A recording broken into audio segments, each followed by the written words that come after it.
دي صح. بكام دي؟ ديت عامله 65 جنيه. 65. ودي عامله 75. كانت في حاجه بيدي كده كنت واخداها منكم موجوده.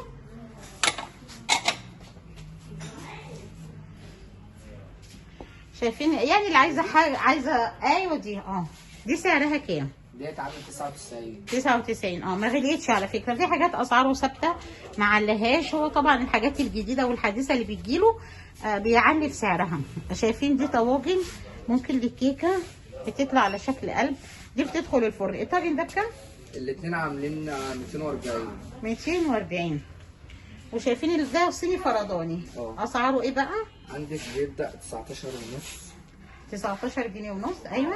عندك الغرف الكبير دوت عامل اللهم صل على النبي 29 صلى الله عليه وسلم. ايوه نفس الكلام. ده سعره كام ده؟ مقاسه يعني اقصد المقاس بتاعه وصناعته دوت فتحي محمود مصري يعني. وريني كده. بوله كبيره. هو ده بيشبه يعني الصيني بالكيلو.